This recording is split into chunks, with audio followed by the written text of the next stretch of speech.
Well, good morning, everyone. Here we go again. It's exciting times for the GGR, that's for sure. 23rd of April, and it's an overcast day today, all a bit average. And Guy, I meant to do Fridays are Guy days, but I forgot it Friday and I forgot it yesterday as well. So here's his actual position right now, and all things seems to be going reasonably well. He's making pretty good speed, and no real complaints. A couple of days ago, he had a bit of a win where he's able to repair his wind generators. He'd lost blades in the Southern Ocean, and I think he's running on two blades now. But one above the other. He sort of botched one up with bits and pieces and stuff. So he's got his wind generators going, and pretty happy. He's 1,500 nautical miles behind Jeremy at the moment, and Jeremy's about 3,000 miles from the finish in Les Sables d'Olonne. So if you're good at maths, it's about puts Guy about 4,500 miles from Les Sables d'Olonne, and probably 2 weeks behind when Jeremy gets there. So it'll be fun to see him in Les Sables d'Olonne for sure.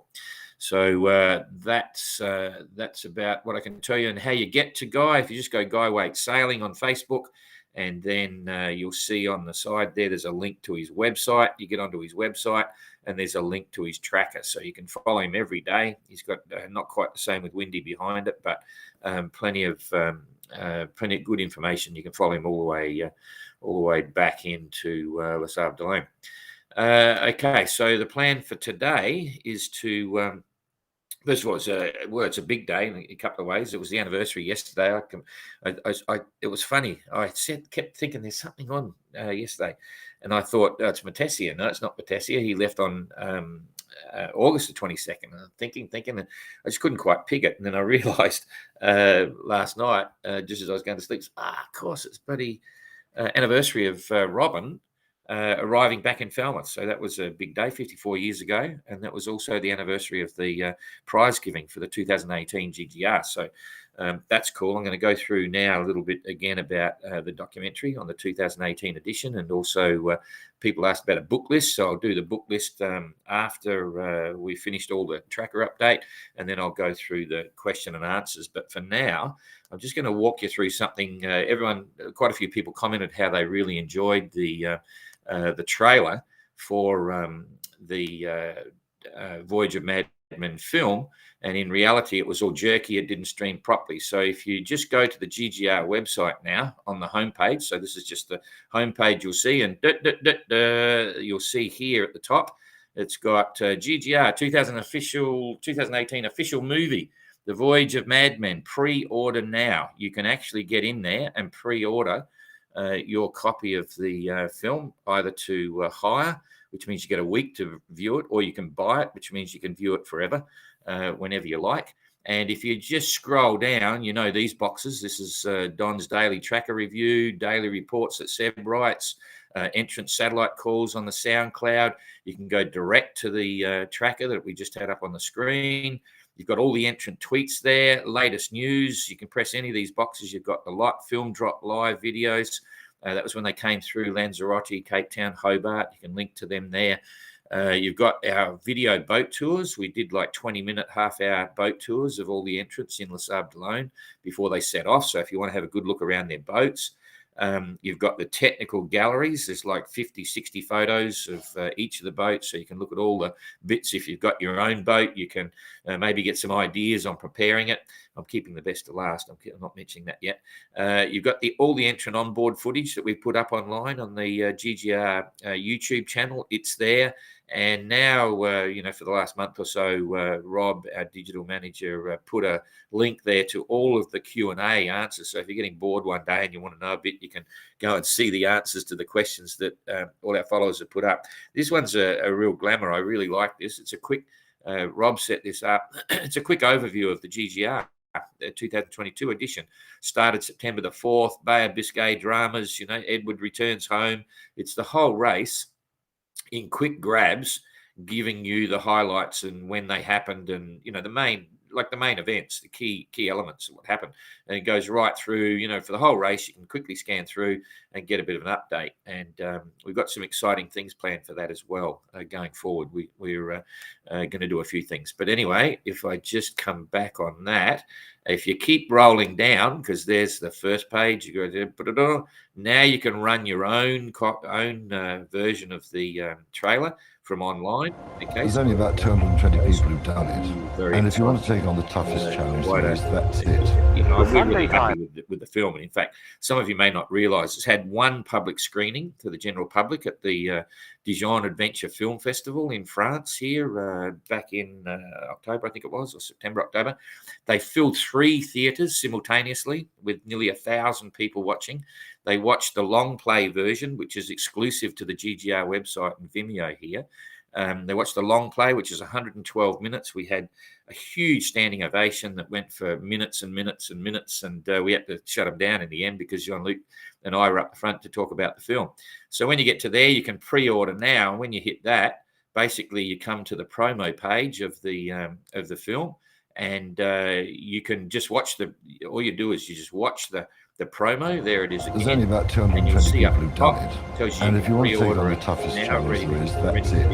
The Sunday Times Golden Globe. You'll see at the end, if I play that, here it comes, pops up, and you can hire or buy. Okay, and so you can rent it or buy it, and it'll link through to giving you that. Now, just one thing to remember is this is English speaking. It's available on all the other platforms as well. I should have just showed you that.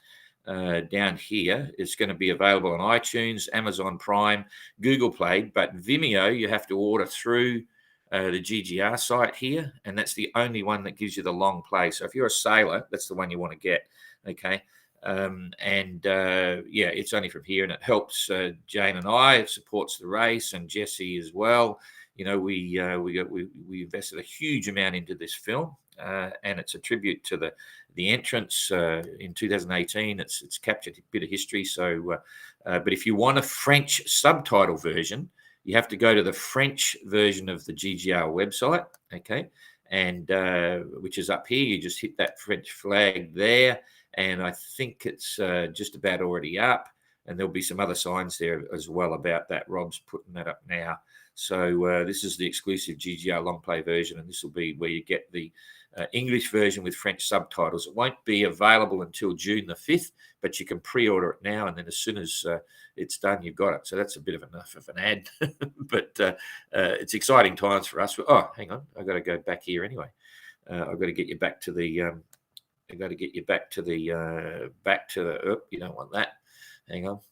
Got to get you back to the tracker now. So we don't want the French one, although the tracker will be the same.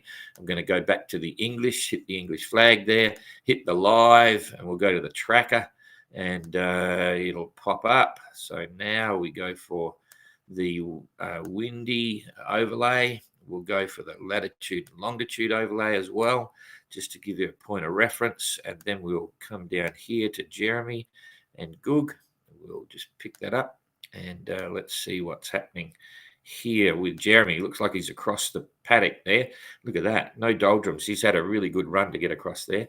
3.9 knots he's doing at the moment. 98 nautical mile days through the doldrums. That's pretty impressive. So he's haven't wasted any time there.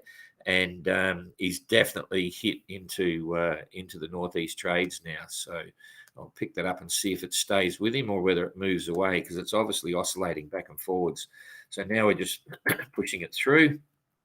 It's still holding with him.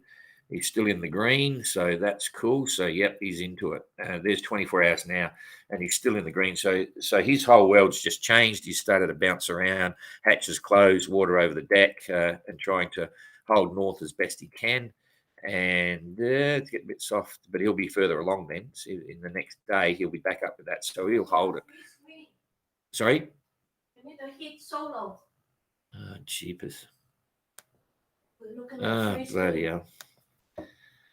Okay, so you've had a little version there anyway. Okay, So I'm on the ball again now. Sorry, everyone. And I've got to go back to the screen so I can see it. It's kind of interesting. I'll give you a tutorial on how to run this program, and you'll see the little things that I fall foul of and the little traps. So anyway, yeah, Jeremy's still in that band of trade winds, and that'll hold through his 25th there.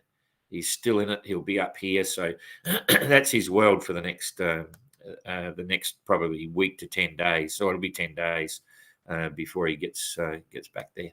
So now for Goog, we'll come back one. Here he is up over here. Ooh, he's starting to look like he might run out of breeze, but that's a bit far forward. So pull the weather back to real time now. And Goog's doing 4.6 knots, 88 nautical miles in the last 24 hours. Just hanging on to it there. So he'll keep moving, which is good. And no storms about. That's always good. They're relaxed a bit. And he's still staying in the green there. That's all cool. And it's changed now. It's coming from behind him, so he's very comfortable. That's 24 hours out, so he's pretty much no change in the weather. That's a good 15, maybe 15 to 20 knots. Typical like a trade wind, but it's not technically. And then the second day, it starts to thin out on him. Second day, if he's making 100-mile days, he's 200 miles in front. He'll still be up in the green here. And then there's 2 days. So 2 days out, he's probably made nearly 200 miles. Yeah, he's still probably in it. Yeah, he'll still be in the breeze. So the next 2 days, he's fine. And then it may get a bit trickier as he goes through. Let's just have a look at the big picture here for him. He'll be up here at that stage. And then what's going to happen here for him? He might have a soft patch just here while it goes over him, but then he's back into it, and then he'll ride this system for a while. So he's still moving, so that's all good. Okay, how's everyone coping with the 2 hourly updates? It's all looking very interesting, and Kirsten's really been screaming, and it's as if it's all tactics, She's come roaring up here, pulled in line with them all, and just turning right to sort of line up. Now you can see on the course the reality of they're all headed to Les Sables d'Olonne. It's very clear to see that Simon's quite a significant way in front, sailing really well. Then Kirsten's there, and Abelish is directly behind her. So now it's not so much defined by the leaderboard as actually the course. So on the leaderboard, the numbers are still quite impressive. Kirsten's virtually 100 miles in front of Abelish now. That's a significant lead going in, and they're not even at the Bay of Biscay yet. So I thought we wouldn't see that until they were over here somewhere.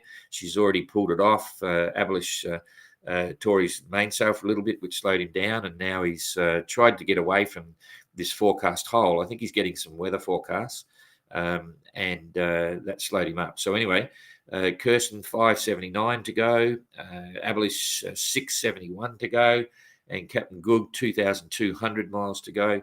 So all pretty cool. And then in the Chichester class, Simon's got 500 miles to go, and Jeremy just under 3,000 to go. So that's all as we more or less expected. Now, what's going to happen with this hole?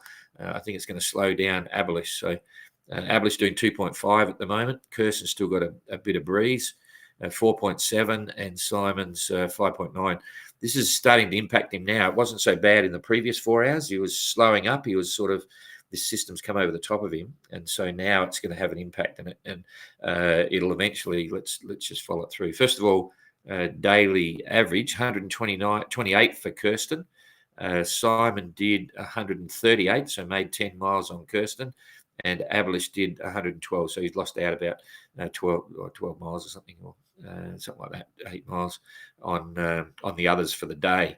But now it'll start to move around a bit in terms of what we're looking at. So just scrolling this through, you can see the soft patches going over the top of Kirsten as well.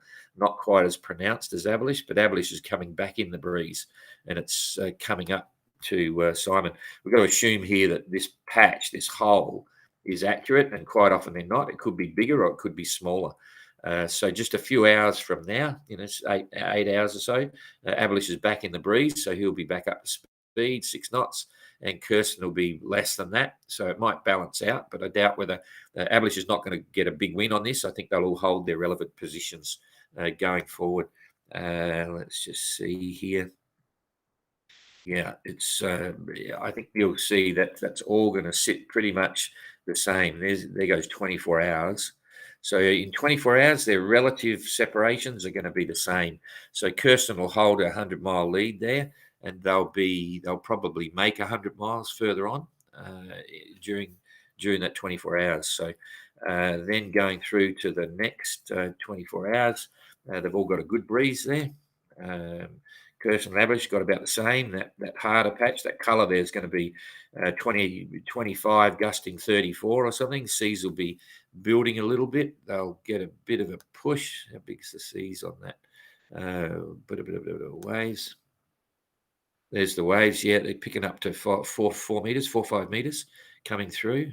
So Abolish will be taking care. He knows his boat's getting a bit fragile, maybe a bit more so than Kirsten. So he doesn't want any more failures. And Simon's just taking a ride, okay, so we're nearly up to 48 hours. So there we go. There's 48 hours, and the breeze is still holding. So I'll use Kirsten as the benchmark. I think they'll all be doing about the same. So Abolish and Kirsten will be a couple of 100 miles ahead at this stage. They'll be around here somewhere. They'll be on 10 degrees west longitude, around about there for Kirsten. And then Abolish will be about 100 miles behind. He'll be back here somewhere. So Kirsten will be there. Abolish will be here. And they're all pretty much on a beeline for Les Sables d'Olonne, heading straight up. We can keep that there. So I'll follow it through and give you a prediction for day 3. Remembering now, so what you got now is the whole thing's going a lot lighter. This is probably 10 knots of breeze. Okay, and in the light, Abolish may perform a little bit better than Kirsten. Kirsten's a lot heavier boat, a lot more wetted surface. That's the volume of the surface of the boat underwater, so it drags a bit more. So in the light, Abolish may certainly keep up and maybe gain a little bit, even with his secret sail. He can use it in this lot, and that may give him an advantage, but I wouldn't say it's any more than 10, 15 miles advantage, and then it's over the lot. And this is where they slow down because. Okay, so it's jumped ahead really fast. I just want one day here. So, 25, 3, 4, 5. So we're now coming into day 2, and it's getting soft up the front, but Abolish has got a bit of a push from behind. So there we are on the 26th. So this is day 3. So there would have been 200 miles on day 2, after day 2. And I reckon they probably would have done a little bit less than that. So there'll be about 280 miles. Kirsten will probably be about 280 miles and running out of breeze at that point. 280. They wouldn't have got that far. I reckon you're going to see them about there. Okay, so I would suggest now, if we say this is the Bay of Biscay, I'll come back one and you can see it more clearly. By day 3, so from now, so that's the 26th, you finally got Kirsten entering the Bay of Biscay. And Abolish he's 100 miles behind at the moment. I think he'll be about 80 miles behind, maybe 70 miles behind, because he did have a bit more breeze pushing up behind him on day 3 compared to Kirsten. She's slowing down quicker, and he lost a little bit. He gained a little bit on the second day as well. So he's probably going to be 70 miles behind as they enter the Biscay. And the day before, it was looking as if they could arrive early, but it's not going to be the case. It's still slowing up once they get in the bay. There's 300 miles. So on the 26th, they'll have 300 miles to go to the finish. And if it's 100 miles a day, that's the 29th, if they can make 100 miles a day. But will they make 100 miles a day? I'm not sure. I'm not going to give a prediction of boats now, but I'll just give a general impression of if this forecast here is correct, this is what you might see. But remembering again, if you didn't see it yesterday, you get lots of influence from the land here. So it creates its own weather in the Bay of Biscay. It's not a clean ocean weather where you just have the ocean and the pressure systems and the wind blowing around in towards the middle or spinning out, depending on it's a higher or low pressure. Here you absolutely get the influence of the land. And because it hooks around in this square, that makes it really tricky. If it was just a coastline, a straight coastline, it's a bit easier to understand. But when you've got a coastline here, a coastline there, and even one going over the top, they all interplay, and it's just renowned. The Bay of Biscay is renowned for crazy weather, crazy currents too. In fact, let's just see what the currents are doing here. Okay, so you can see there's these little eddies. They're not super fast. That color range is talking about less than a knot. Okay, we can't see the underwater contours, but there's a couple of things that happen in this bay which create upwelling of water, and of course there's a huge amount of traffic. Shipping traffic's all turning the corner at Finisterre here, heading up towards the UK, and there's a significant amount of fishing boats in here, and so there's the risk factor increases, and they'll have to be very much on the ball. But for now, we're just talking the weather. All right, so we'll tick this through.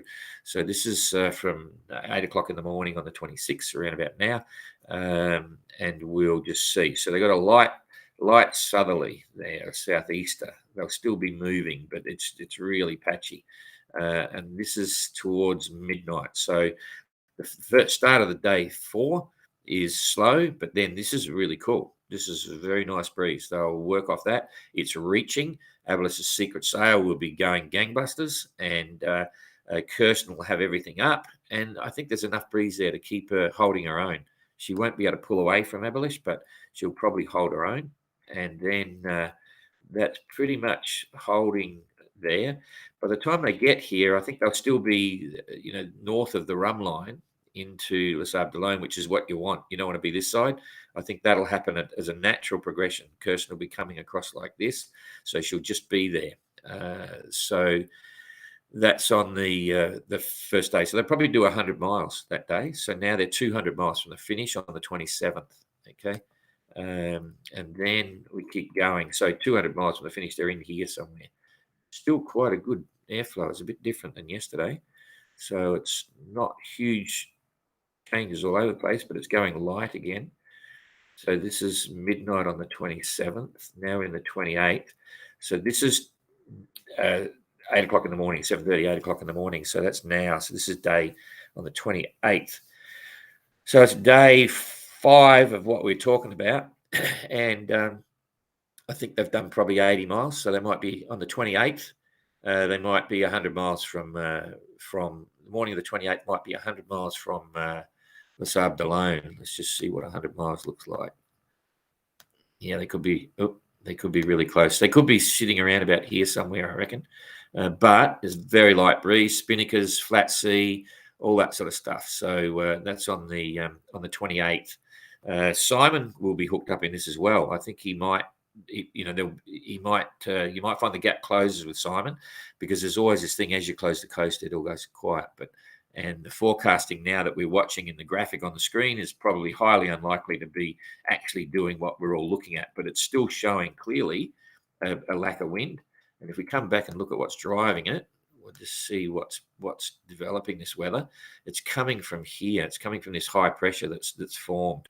So that's why you're getting this gradient from the northwest coming in now. It's not super strong, but it's enough to drive that. That may be reasonably reliable then. So we may actually see what we're getting now may actually happen.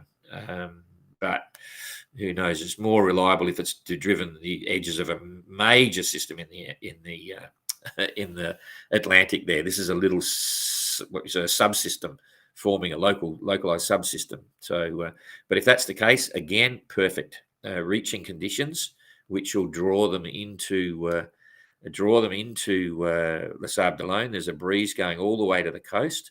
This is early hours of the morning. There's 7:30. So this is 7:30. That could be enough to keep them doing about 3 knots, 3-4 knots, 100 miles, 24 hours. It could be late. Kirsten could be late or middle on the 29th. There's no question, though. I think the thing to consider now, that's enough of this, is that they will absolutely, Kirsten and Abelis, in my opinion, will absolutely arrive over the weekend. It'll be a Saturday and a Sunday. I'm not changing any of that at the moment, which is fantastic, because it means all the people in Les Sables d'Olonne will be able to get out there and give them a good hoo-ha. So you've probably seen the daily prediction I'm going to make. So I'm not going to make it here, but I will do at the end of today. And every day we put that post up with what we believe will be a reasonably accurate time for Kirsten and Abolish. Anyway, now quick one on the reading list. Rob actually has already started to set up a reading list on the GGR website. If you're interested in books, a lot of the non-sailors might not have seen any of these books before, so I'm just going to quickly show you a few. This is a French version, and it's called La Course du Monde, which is Robin Knox Johnson's A World of My Own book. So his book is a must-read. That's talking about his experience in the GGR. I'm going to go some sideways here because Robin was the first human to ever sail solo non-stop unassisted around the world.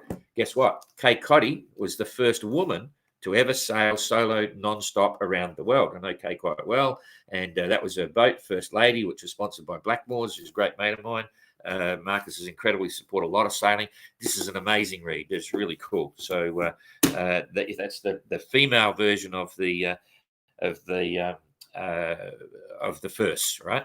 The long route and the long way. This is the long way. I've got two different books. Okay, there's the long route and the long ray. This is the long route again, and this is the long ray. Okay, one talks about Matessia's voyage of discovery, building the boat after his various.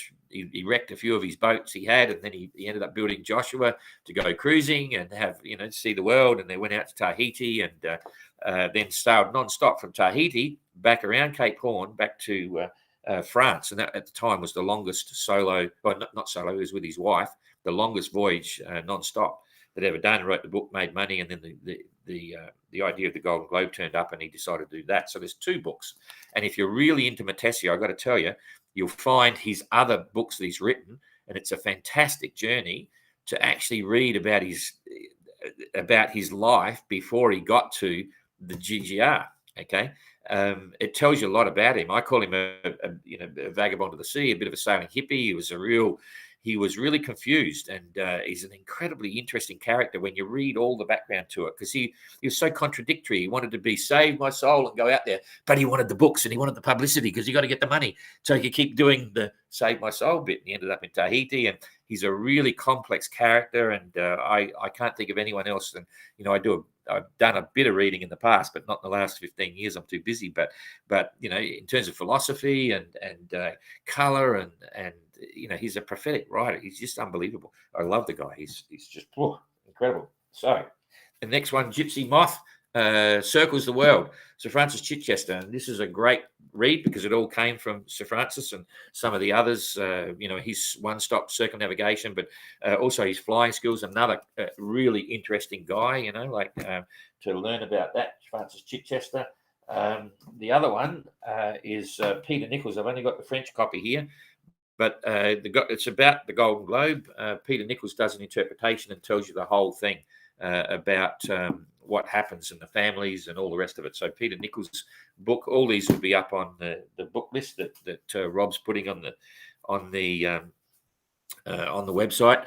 This is amazing. This is a Race Too Far by Chris Eakin, and it's a story of Donald Crowhurst and the 1968 race. And it goes into some bits about families as well. But anyway, A Race Too Far is pretty cool. Never forget this one. This is Jesse Martin's book, right? And Jesse, if you've been following the GGR, you'll know we've been mates for a long time. Jesse wrote to me when he was still at school. He wrote me a letter saying, "How do I want to sail around the world?" Blah, blah, blah. Non-stop, and we supported him in tiny ways, but we've been mates ever since. Jesse, we didn't have the budget to film the documentary for the GGR in 2018, so it was kind of interesting that then Jesse was into films as well, and we'd been involved together with Jessica, which I'll come to in a minute, and we spoke, and he said, "Hey, look, why don't I come over and we'll start filming together?" Because we were filming it, but we needed to capture more. So Jesse volunteered to do that. And then since then, he's more or less a professional filmmaker now and cameraman. And so we then employed him to do all the post-production and all that sort of stuff. And that's where the film came from. So Jesse's the director and writer, you might say, on the Voyage of Madmen. We both threw ideas around, and we're really proud of that film. So, but he's a solo sailor. He sailed single-handed non-stop unassisted around the world and became the youngest person ever to do that when he was 18, I think it was, when he finished it. And then Jessica Watson, you'll know about that, Pink Lady, blah, blah, blah. She was read this book, and that inspired her when she was 12 or 13 to try and do it. And she did it when she was 16, and we were a bit involved with that. So Jessica's book, True Spirit, is a classic, And, the thing about Jessica was that when she did the trip, when she was out there, she was doing these incredible blogs, and everyone thought that they were being written by a ghostwriter while she was at sea. Her blogs, when she sailed around the world, were so good, so intense, and so real that people couldn't believe that a 16, 15-year-old girl could actually be doing this, right? And she did. And the book's a bit the same. It's a really good read. So Jessica Watson, True Spirit, that's not actually Jessica. This is the new edition from the Netflix film that Jessica sent me and blah, blah, blah. And the last one, if you're really crazy, if you get onto the McIntyre Adventure website, you'll see all about that. It's called 2 Below Zero. That was when my ex-wife and I, Margie, we lived in a box for a year, chained to rocks, complete isolation in the windiest spot in the world in Antarctica. The windiest spot in Antarctica, which is defined as the windiest spot in the world at one point. But anyway, so that's it. So now, so you can keep an eye on the book list from the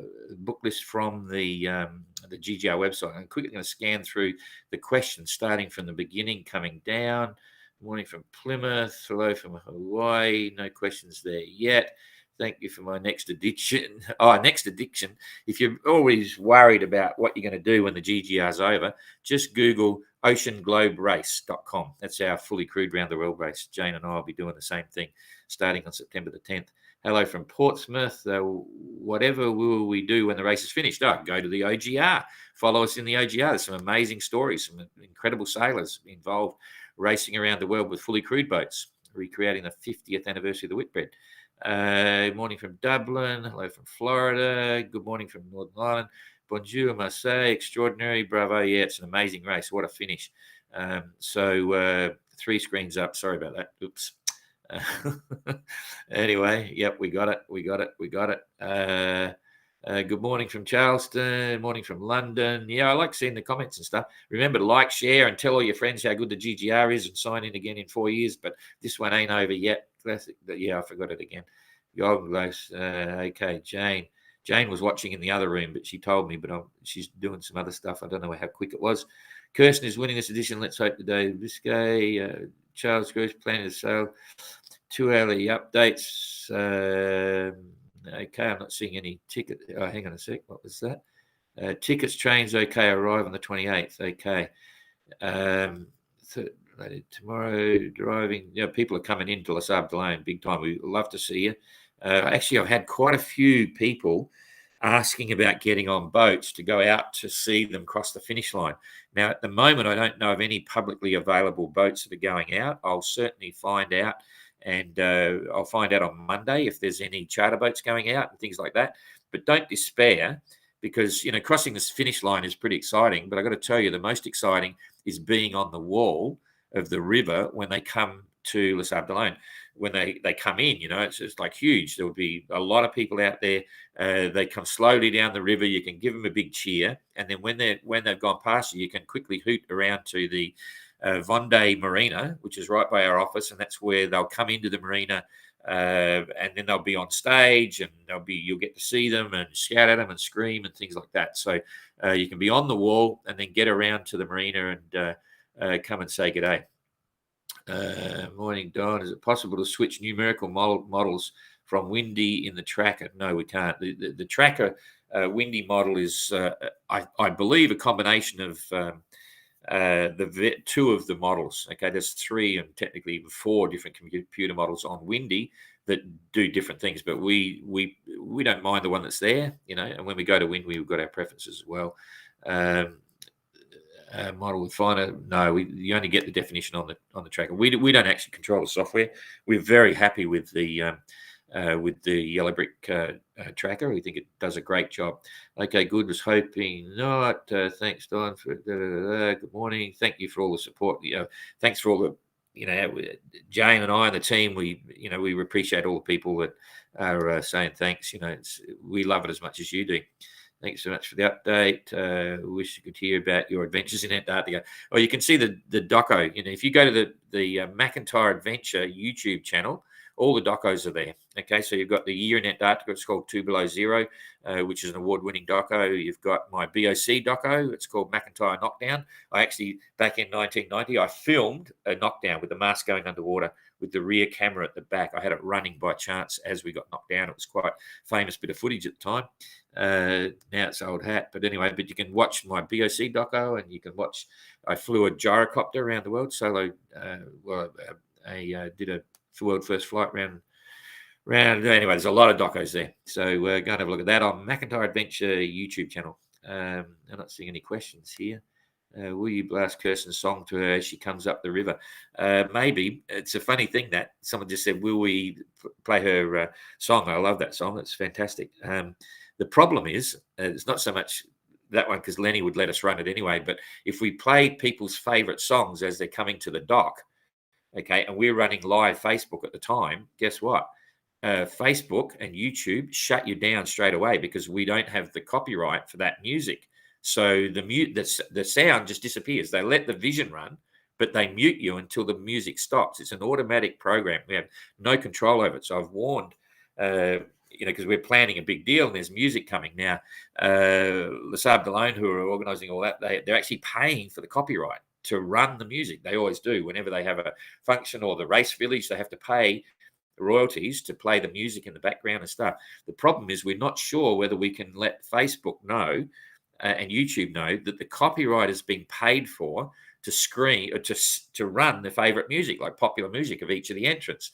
And if we can't get that, then they may still shut us down. So we're a bit sort of on what will happen. But anyway, good morning from Northern Devon. Thank you, Don. It's been a great race. Okay, that's it. So thanks again. It's the weekend, so that took a bit longer than we planned, 36 minutes. But have a great weekend, and we'll see you tomorrow. And I'll give you the prediction at the end of today. But it's got to be said that both Kirsten and Abelish are both winners, obviously. We wish they could both win, but that's not the case. So at the moment, and it's never over till the fat lady sings, but Kirsten is looking very strong. And as a footnote, little old Simon and Howden's there sailing fantastically in Chichester class. So we'll see you tomorrow.